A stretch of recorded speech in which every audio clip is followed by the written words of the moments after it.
How's it going, Sha? Hi.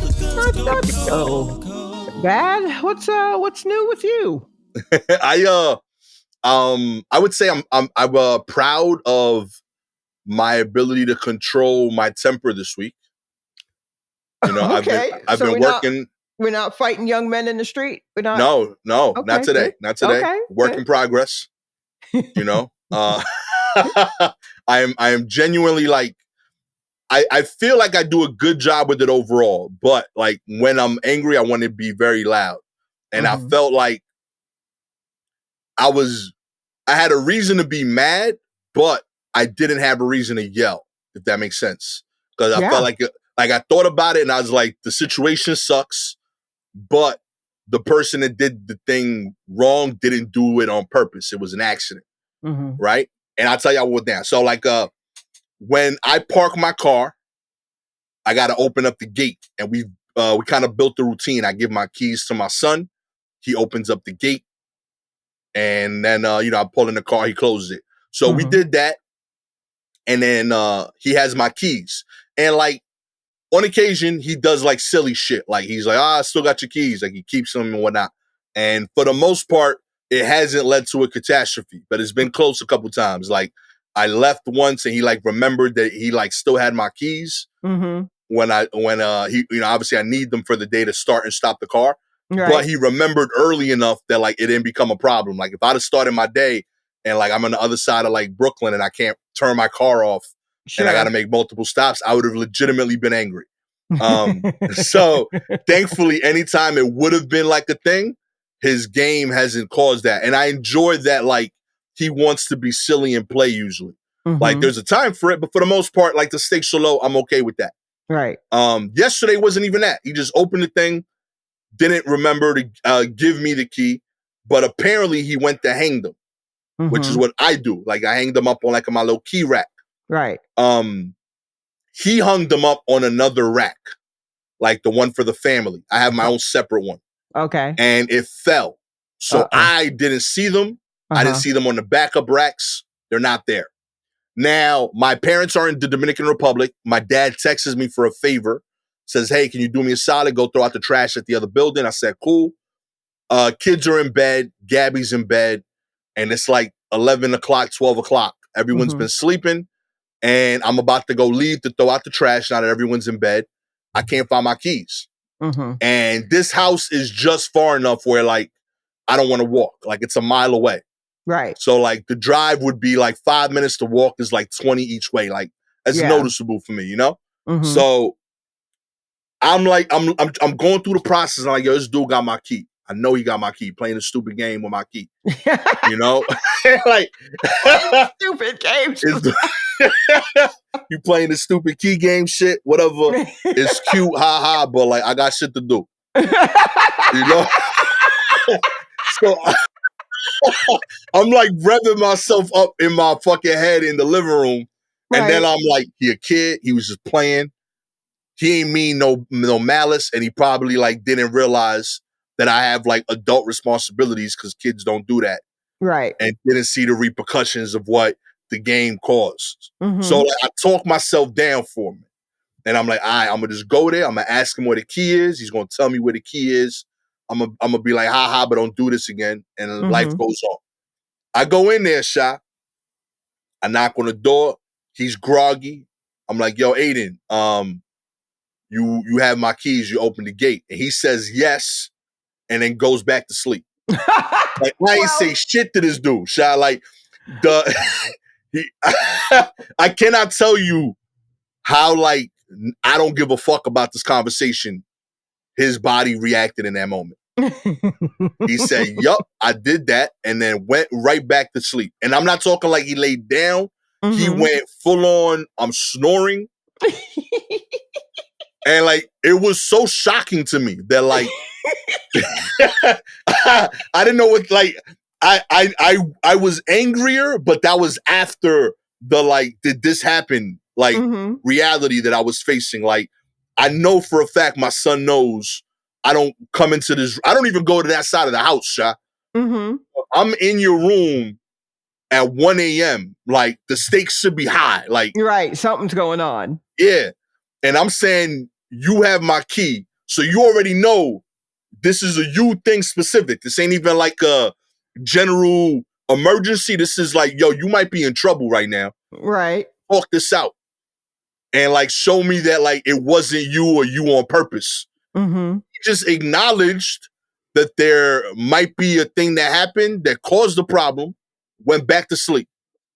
I looked at him, I was like, yo. And he wakes up again. I was like, you know, I'm talking to you, right? Oh, what's up? I'm like, oh, what's up?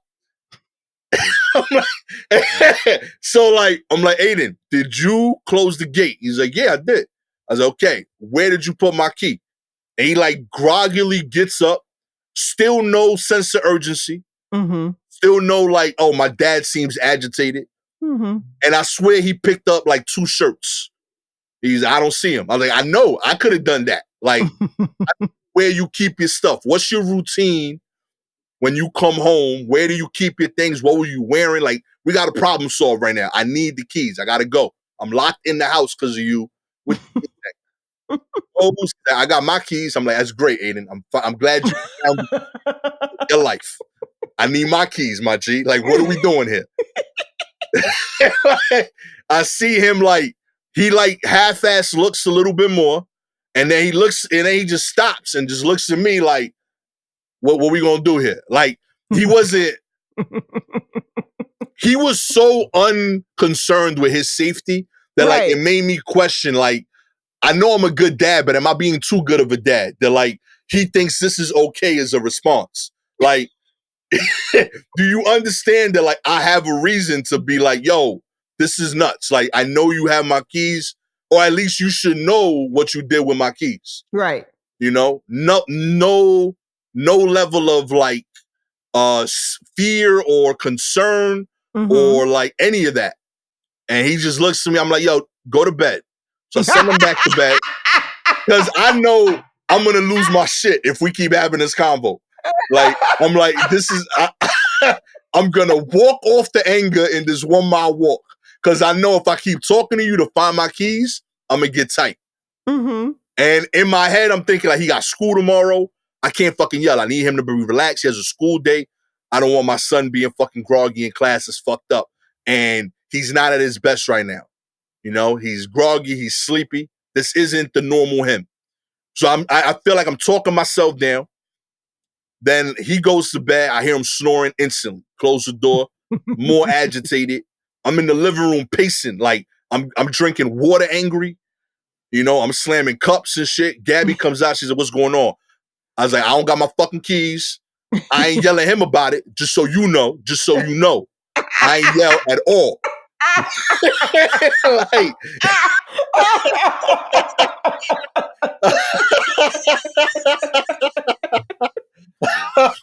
I'm like, I ain't yell once in that room. And I had every right to, honey, but I did not. But my keys are not here where I need them to be. And I got to power walk an hour. I love my hub, but I don't like volunteer to walk through East New York at 2 a.m. True. You know what I mean? Just being real. Like, this thing, like, I'll do it if there's a need. There was no need now because I have a car that's right here that is suited for me to get there. So she like calms me down a bit. I go, I do the walk, I come back. I got extra angry because like I had to wait like half hour for one of my tenants to come home because I realized without my keys, I can't get back in my own building. Oh, so like I had blown the steam off on the walk, but it got it back while I was sitting on my stoop waiting. I get inside, I go to bed, and like the next morning I wake up at like 10 a.m. and my keys are on the hook. And Gabby tells me the whole situation. She's like, yeah, Aiden hooked them, but he hooked them on one of ours, but you got landlord keys. So like that shit weighed down the hook because you got mad keys on yours and it fell behind all the paperwork. So nobody saw them on any of the hooks, but he did hook them. He just hooked them on like one of our hooks, not your hook. Okay. So I was like, all right, I can't get mad at him because he like intended to do the right thing. Mm-hmm. It was a mistake plus faulty equipment. Right. You know? So like, you know, so like I felt good that I didn't spaz and like leave him with like a lifelong traumatic memory over something small. So he comes home from class and like he has this like, I love the kid because like there's parts of him that like I aspire to. Like his level of like every day is beautiful energy. Like I don't know how he does it. He walks in, he's like, "What's up, guys?" You know, like I don't know how the fuck he does that. I don't know what's in his brain. Like every day is fucking like trees and nature. And, like he just sees the bluest skies in the world. He walks in like, "What's up, guys?" And like yo, so like I couldn't hold it. I was like, "Yo, Aiden, you remember talking to me yesterday?" He's like, "Yeah, a little bit. Like you came in, right?" And like didn't remember any of the 2 convos we had. Right. At all. He like could not fathom it. I was like, do you remember where my keys were? He's like, I remember trying to hook them, but no, I didn't remember anything about that. Mom told me about it this morning when she found the keys after looking for them for a few hours. And I was like, "She don't remember any of this shit at all." He's like, "Nope, not one bit."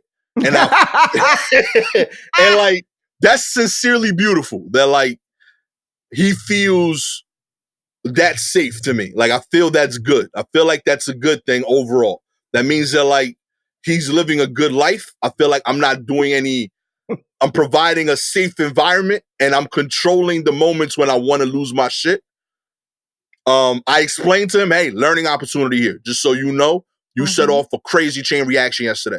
Okay. And like I walked him through it jokingly now that I was in like a semi-better place because everything got done. Right. You know, but I was like, "Hey, just so you know, like, you should have like almost died yesterday." Like, Not that you he know, should like have. not that like you didn't, and like, He could have. yeah, Not like I was, should have. I said it like that, like I was like, "You should have almost died," and like not like you earned it, like a different version of me would have reacted differently. But like, I'm glad that you tried to do the right thing, you know, but be more aware of that. And then he goes in to his room. I let off like the deepest breath. I looked at Gabby. I said, "Honey, I did that right?" And she's like, "Yeah, overall, I think this is a solid B+ parenting. Control. Weighed down a little bit by your energy, but like I think you made the right decisions. Surprised at how difficult they were for you. But you got there. You got there." Surprised at how difficult they were for you is so funny. Like, it's weird. You can't just kind of go with the flow here and just, all right. Nah. And I don't know why is that. Like with big things, I'm really like chill. That's what I think throws her off. Like, you know, like when like the there was a time when like the next door building was on fire. And I'm very calm under those situations. Right. But Because something about it. There's no place you can pin it on. Yeah, like something about like if I know the blame, and in particular, it's like I'm trying to teach you, and I know we've covered this. Like that, like really like sets off a lot for me. Right. Well, I gotta tell you, this is a hell of a sitcom episode that you've given us here today. Unintentional, I tell you. I would absolutely watch this show. Oh man, but yeah, my kid, he's a little bit taller today. You know, he should not have been around to grow anymore. But I'm proud of myself, like for real. Look, I mean, that you even thought that you would get any sort of response from a teenage boy in the middle of the night. I absolutely believe that he slept through that whole thing. I totally believe that he probably was still snoring in his head. That's why he got back to it so quickly. Like when they're out, they're out. Yo, blew my mind, yo. Yeah. He's like, yup. That's good that he didn't remember that. At all. I like, yo, like we had like a solid 5 minutes. Like the lights came on, Aiden. The first time I let it go, like I bet, like that was so fast you went back to sleep. But like, my man, you stood. Like you looked through. That means nothing. That means absolutely nothing. But everything was slow motion groggy. So like I know it wasn't full him. But man, yo, oh my God,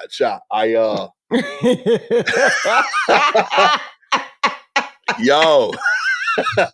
Fucking keys, yo. Yeah, it's always keys. It's always keys. I can't tell you how many times I've come back from the club and I'm trying to get into the apartment and I would have to knock on my sister's window because that was the window closest to the front door. and I'm just banging on it, and that bitch can sleep, and she does not like to be woken up at all. One of the number one rules of the Sharpe family was do not call her before 10 a.m. Don't do it. If you like living, don't do it. And I'm just like, yo, you got to let me in, you know? And she lets me in, and I'm like, I don't know where my keys are. I've been at the club. I don't know, blah, blah, blah. And I stick my hand in my jeans, and there they are. I don't know why they weren't there before. My keys always have I don't know how they sneak into little corners. Yeah. And so I reach, I'm patting everything, shaking everything out, can't find them. And they don't want to come out until they're safe at home, not realizing that they're how they can be safe at home. So I've had to disrupt whole families just to get in. Listen. So it's always going to be a little thing like keys, because then you're angry that your whole life hinges on this tiny thing. Yeah. Yeah. And like, because you start making like stupid ideas. Like I was like all day, the next day I was like looking around my property to see where I could hide keys. And like, you can't leave keys right, outside the building in East New York. It's crazy.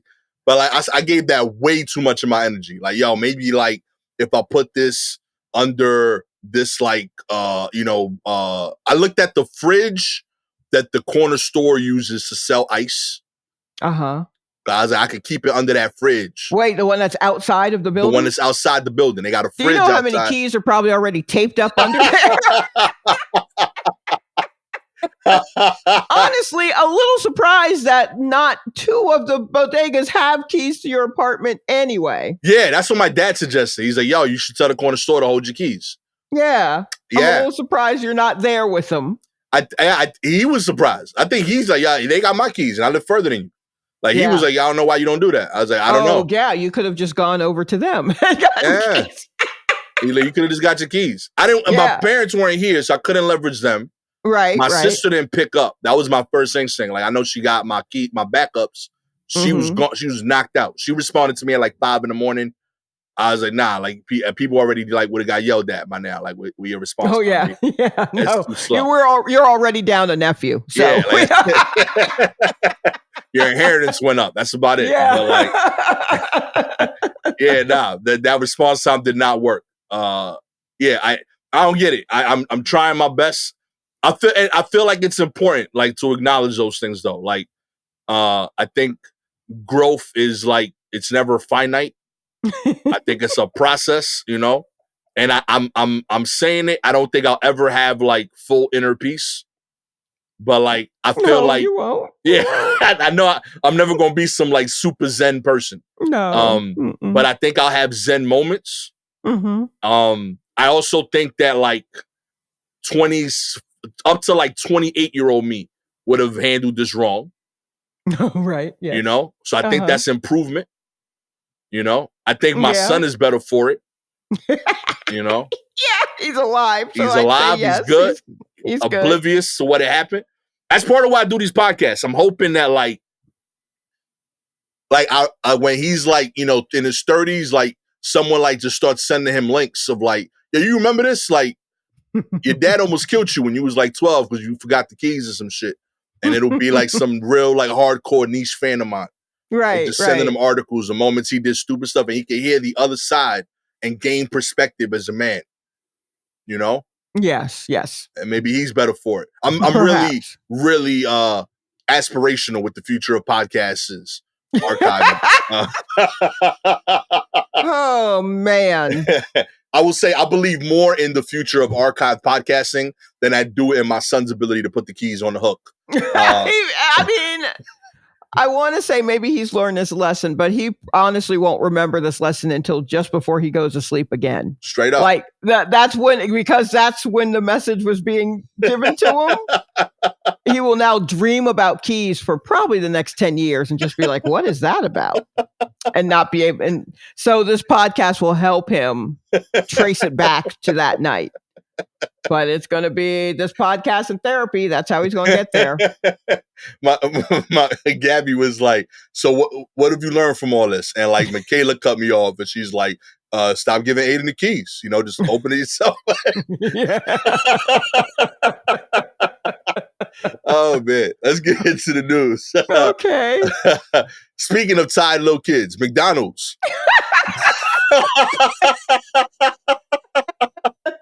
McDonald's caught using 10-year-old workers until 2 a.m. That's right. That's how you teach people to be men. Okay, I like that. Nope. Stop it. Nah, this is terrible. This is That terrible. is horrible. 2 10-year-olds, not one, but 2 10-year-olds were found working at a Louisville McDonald's restaurant sometimes until 2 a.m, according to the U.S. Department of Labor.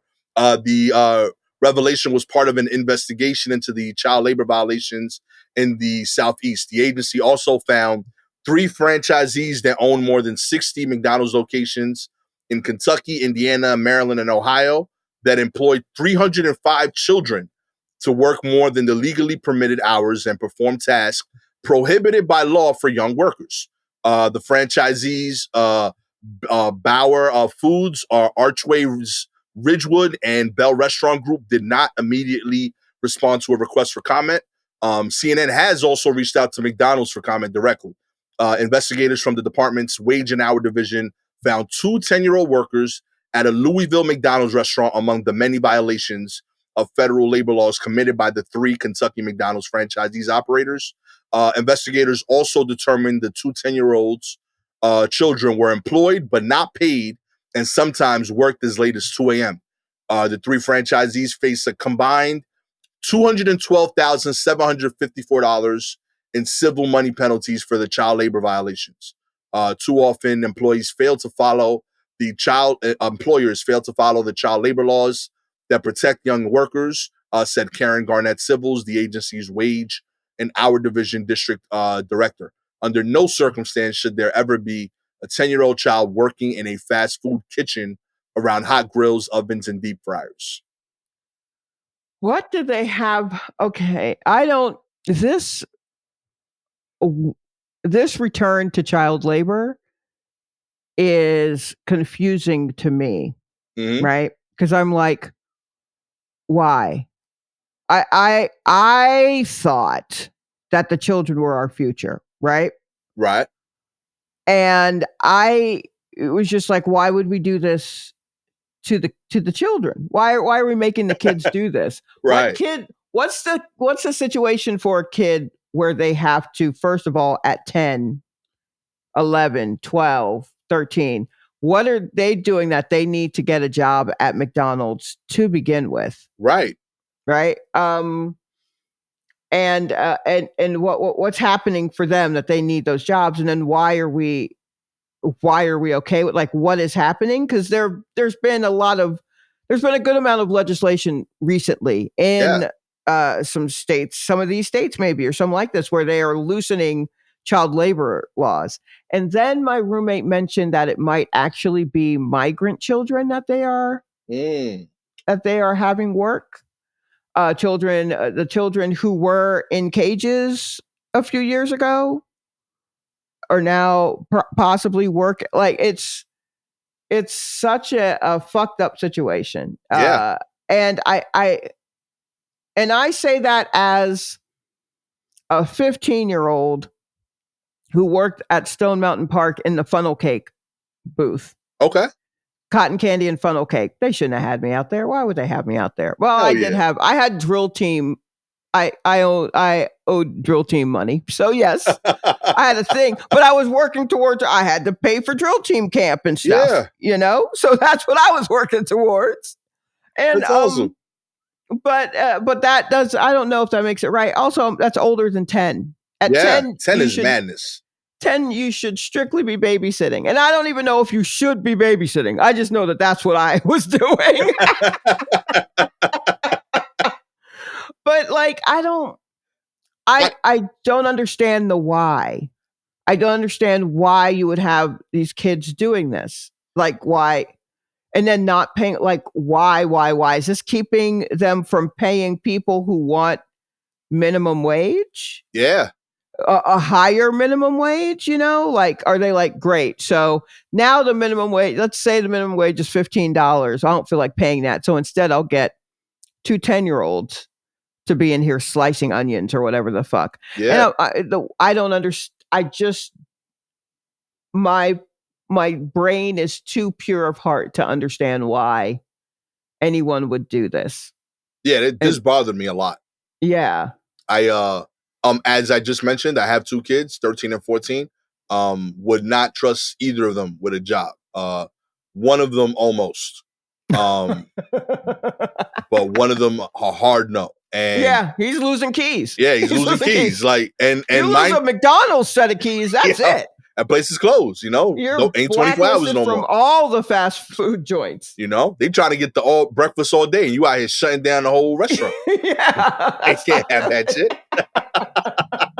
Like, and that's kind of where like my heart is. Like when I think about it, I felt like I'm pro kids working, but it's because it should be like a national decision of, hey, we want kids to learn. So like this is a handicap that every business should have to take on. Like if you run a business, you have to have a kid who is there strictly to learn for 10 hours a week if they decided they want to learn your type of job. And what age are we talking? I would say junior high school is the earliest, like probably like 12, 13. In a business? Does it depend on the business? Well, this is the cat. I feel like it should be any job, but the job they're doing shouldn't be important. Like it should be frivolous work just so that the kids get the concept of you have to show up to a place. There might like you got to do faxes and like just so that they can experience what it's like to be around work. And every job should acknowledge we're not going to make money off of that. Like we're just prepping people for like adult life. Like there's responsibilities, they get exposure. And I think if everyone does that, we don't have to make money off of the kid because in theory, that also is like where a kid will be at for certain hours. Like that kind of makes sense in my head of like, yeah, because I feel like once a job can demand the same of a kid the way they would an adult worker, it changes too much. Like kids don't have the life skills to like advocate for themselves when something is like grimy, like this situation. That's really my issue with like child labor law. It's not that like I don't think somebody should be able to work. It's still like it's fucked up because like if you tell a kid do this and it's genuinely wrong, a 10-year-old doesn't know how to say, yo, this is fucked up. You know what I'm saying? Okay, I hear you, but I'm also a little bit like, I don't know if the kids should work that early, even on some old fake, this is what it's like to go to work. They know what it's like. They go to school.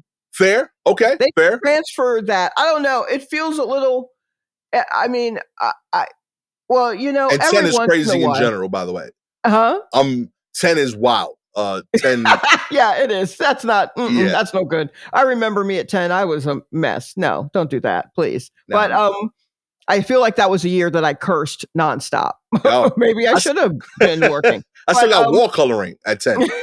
Like, it feels like, as you know, occasionally I dip a toe into, I don't know, communism, socialism, whatever it is. Every once in a while, I just have a moment where I'm just like, capitalism sucks. And I feel like that is what making the kid learn, like the whole reason that the school's hours are the way they are is so that kids can get a feel as to what it's like to trudge into buildings early in the morning for the rest of their lives.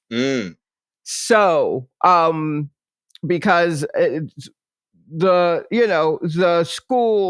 schools in those hours were set up because they were like, yo, you can't keep working these kids. So the last time that we had like to deal with child labor and people were like, yo, this isn't right.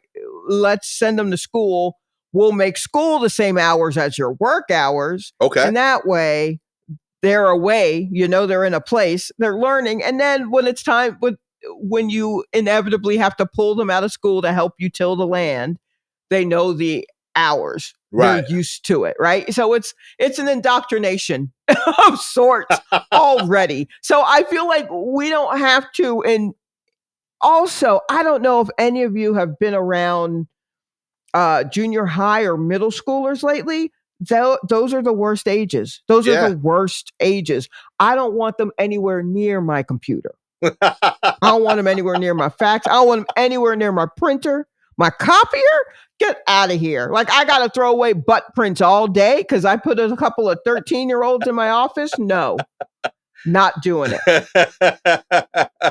So, I mean, if you've got an enterprising young person who wants to start their own, because I've got a family member who, from a very young age, started wanting to sell their own like things and make their, and so their mom is just like, okay, well, here's what that's like. You're going to learn how to make this stuff and what goes in it so that you can talk to people, because their mom's an entrepreneur herself. So, so they're learning, they're a business owner more than I've ever been. And I run a house cleaning company that was just me and my dad. So this person's way beyond. But those kids are out there and they'll show themselves to you. But I don't know. I don't feel like these two 10-year-olds were like, we want to get to the top of McDonald's. Where do we start at the bottom? Like, I don't think that's what's happening. They saw the founder and got really inspired. Yeah, I don't think that's what's happening. So it's just, I mean, there's a whole let kids be kids, which is kind of scary right now, because if you're letting a kid be a kid, that means you're letting them like hopefully play outside. And if you're doing that, they might get shot, unfortunately. So, oh no, I know. So like, I don't know what we do, but I feel like having them at McDonald's, especially at 2 a.m. Yeah, that's wild. That's insane. Cause that's like, those are demon hours. So that means that's some messed up people coming through the drive-through.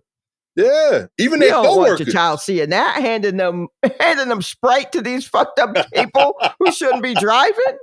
Mm-mm. Oh man, yo, but I will say those two kids, they've been through it. Like they gonna have life experience. That's true. I mean, I wouldn't work in McDonald's now, and that's not like a knock on McDonald's. That's literally that's respect. It's hard. Yeah, it's hard. I got mad respect for people that work there. Like. There was a dude, my local McDonald's guy, like, I went there like 2 nights one week, and always after like comedy shows. Mm-hmm. And the second night, like my man was like running laps. Like every time he came to like my window, he was sweating. And I was like, yo, what's going on? He like, 3 calls out, Poppy, 3 call out, Poppy. And I'm like, yo, you went, like, who you in there with? He says, me and one guy in the kitchen, but we making it happen. Like he was hyped. Like he was like in the zone, and I don't know, like I just felt like really impressed with the dude's work ethic. So when he hands me my food, like I dapped him, like like I was like, yo, that's fire, like just impressed, right? And like on some like I couldn't figure out, like in my heart, I felt like I should drive around just like honking the horn for him, but it wouldn't convey the energy inside, No, but I was so like impressed with like his grind of like, nah, we gonna make this shit work. And yeah, just I saw the line behind me. It's fucking brawling. And like this dude's handling that with 2 people. Like the utmost respect for like people that work in fast food during the crazy hours. Like you learn so much about like multitasking, high stakes. You're dealing with money, transactions, people at in different states of energy. You got people that are tired, some people starting their day. All of that kind of hits you at the drive-through. You know what I mean? So yeah, the skill building there is incredible. I got mad respect for people that do that gig. Right, but I don't want a 10-year-old learning that yet. Yeah, let them learn that. Let them learn that on the street, like playing at the playground. There's so many personal politics that you got to learn anyway. Yeah, let's not rush it. They got a few other things they got to work through before they can get to like in the workforce. Yeah. You know what? New rule. You can't have a job if you still genuinely want to do Halloween. Like you that's a very good rule. Right? Like because then like your costume could be your job, and that's scary. Like their uniforms and costumes are way too similar. You know? Yeah. So like that, you shouldn't have both of those things in your life. You shouldn't have a work uniform and a costume the same time. I feel like that's a fair request of the government to put that in play for kids. Okay, all right. Yeah, I think that's solid. Sure. In like a meaningful way, not like, but I'm a teenager and I like dressing up. Yeah. That's a choice. I mean, like, I need the candy. Yeah, that's kind of different. Way. Yeah, that's different. Much different. I like it. Look at that. We passing laws here, baby. Well, let's not ratify anything just yet. We probably should have a couple of discussions first, a couple of town hall meetings before. In other news, someone who probably should have had a job earlier, Nicolas Cage, thinks his first memory goes back to the womb.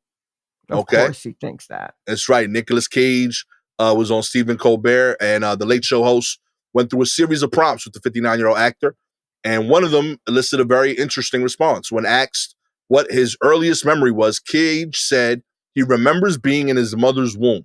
Listen, I know this sounds really far out, and I don't know if it's real or not, clearly not, but sometimes I think I can go all the way back to in utero and feeling like I could see faces in the dark or something. He continued, I know that sounds powerfully abstract, but that somehow seems like it maybe happened. When Colbert inquired more about those faces, Cage didn't seem to have an answer. Now that I am no longer in utero, I would have to imagine it was perhaps vocal vibrations resonating through me at that stage. That's going way back. I don't know. That comes to mind. Okay. All right. I mean, God bless Nick Cage, right? Like we need a loony. We always need a loony. I will say this though. When I was in, I'm going to say 10th grade, we had to take some sort of like standardized test. It wasn't the SAT yet. Okay. And I don't think it was it was some sort of standardized test to see if we were where we were supposed to be, or if maybe we should be moving people around. I'm not sure. But the English thing part of it was we had to write an essay on your earliest memory. And I wrote certainly a satirical essay about remembering the day that I was born. Okay. Right. And just remembering how, but what I used stories, true stories that I heard from my parents about the day that I was born, that I was early, that the doctors, because it was my mother's first baby, they didn't believe that I was actually trying to get out. So they kept putting her off. And finally they're like, all right, I guess come on down. When I was in the cab, I started when we were in the cab, I started showing that my mother almost gave birth to me in a cab. Yo. And that, and then, the doctor got there and was like, oh, look who's early or whatever, like all of that. So I put all of that in the essay, but it was a goofy essay. And it ended up, our English teacher told us, which I don't know if you really should do, told us like whose were the ratings of the like essays, because they didn't get the essays, they didn't get grades, they got like the rating or whatever. And mine was the highest rated one in our class. And a fella who definitely was used to getting all A's, A+s across the board, got so upset. And he was like, that's not even true. Her story wasn't even true. And I'm like, no, all of that happened. I just wrote it from my point of view, which may or may not have been, but all of the things that I said happened. Yeah.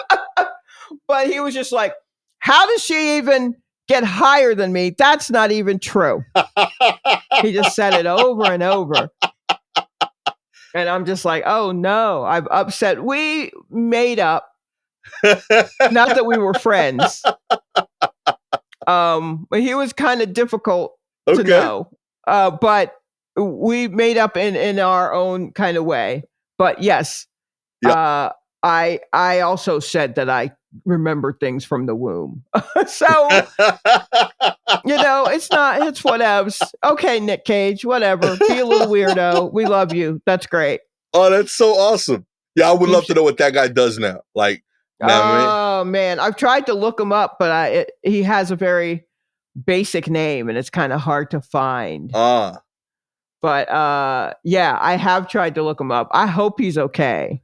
Yo, real talk. I just want to talk shit for you. I don't want. He's He was Has your writing got you on TV? No. Shaz has several times. he probably would not be impressed. He was probably for, I guess, if I'm looking at life then through today's lens, he certainly was my first time being with or dealing with anyone who was on the spectrum. In kind of a big way. But but that just meant that he was super smart, so he's used to getting the grades, can be competitive, just very so people picked on him. Right. Because that's this is the 80s. No one's using that. They're still using the R word for people. Right. But I had classes with him, like English classes, because advanced English classes and blah blah blah. And maybe our lockers were near each other or something like that. So I never had any beef with him. Yeah. And he never because people wrote him off as being a little off, and the people I tended to hang out with in high school sometimes were considered a little off. It was just like, that's just how that dude is. Yeah. You just, how kids are just like, well, that's how that person is. And then they just keep going. Yeah. Yeah. So it's like that. So I've often wondered, I wonder where he is and I wonder how he's doing. Huh. But I've not been able to, he wisely did not show up on a Facebook wave that I know of. So I'm like, good for you. Please don't get wrapped up in what the rest of us are doing. Please be better. Please be better than us. Is all I ask. I gave that thought recently too. The kids that I grew up that I now know looking back were possibly on the spectrum, or showed signs of that. They were some of my favorite kids in class because they would each pick one thing that I was interested in, and that would be their only thing. So they would be way better than us at that. My boy Victor with video games, he was God mode on that. So if you were having trouble beating a level of anything, you could talk to Victor the next day at lunch. And he would tell you all the you gotta do this, do this, do this. Have you tried he was the one that told me about Game Genie for the Nintendo. It was a thing that was it's a programming thing that essentially you would insert the cassette tape into that first, right, before inserting it into the system, and now you can enter codes and basically give yourself superpowers in all the video games. Oh, love it. Yeah, and he told me about that. Then my boy Raul, who's super into comic books, and he was the first person to expose me to Ninja Turtles aren't a cartoon; they were a real dark comic. That talks about murder and all of that. I was like, yo, bro, we're 11. I don't know how you know this, but this is edgy and cool. I'm with that. So low key, they had a moment in the 90s there when it was the shit. You might not have sat next to them every day, but when you sat next to them, everybody sat next to them. Right. They were embraced in a weird way for that. I thought that was chill. Might have just been my class, admittedly. But yeah, we was open to it's it. just there are of course terrible people all the time, but for the most part, once you see what somebody's deal is, you rock with it. You just rock with it. You're like, oh, okay, that's your deal. And then you just keep it moving. Just so because I knew not to talk to Victor about baseball after a month of class. The rest of it, you saw Iverson's crossover. He could give less of a fuck. He did not care. That's not what I'm spending my time on. I'm a video game dude. That's what I do. You want to talk to me about that? I'm gonna know all about that. But unless Iverson is playing in this video game, I do not want to know about I don't know. Yeah. He is in the current NBA Jam. That's or NBA Live or whatever was popping. But it was an interesting era. I dig it. If you would like to read Shalewa's essay, it dominated her classroom. I told you all of it. There's no way.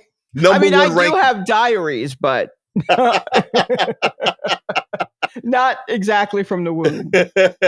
All you gotta do is subscribe to the show, baby. If you are Apple or Spotify listener, we appreciate your ratings. 4 stars. You was talking smack too, talking about how it wasn't factually accurate. Okay, 5 stars. You understand artistic freedoms, okay, and liberties. Yes. You know, and you understand that she took that to create this incredible piece of artwork that ranked her number one out of 30 to 60 kids, depending on if it's a classroom or a whole grade. Right. Know? Yeah, I can't remember. I think it was just a classroom, but there were two of the, it may have been, I think it may have been out of the two groups of people, two classes that were advanced English. Talk your shit. At any rate, I still did terrible at the SATs, and I also dropped out of 1 year of college. So, you know, I take my glory when I can get it. If you have any articles you want us to cover, please DM us directly on Twitter or Instagram at Silky Jumbo or at Gastor Almonte. Shout outs this week to Lorenzo G, Iron Fist Mom, and Laura McDaniel. Always appreciate y'all. With all that said, I am the now inspired to write my birth story, Gastor Almonte. Oh, wow.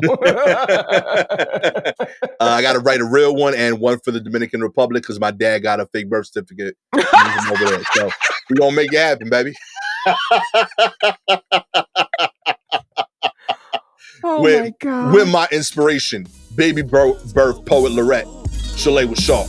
I'm so sorry, everyone. This has been another episode of The War Report. Catch y'all next time. Peace.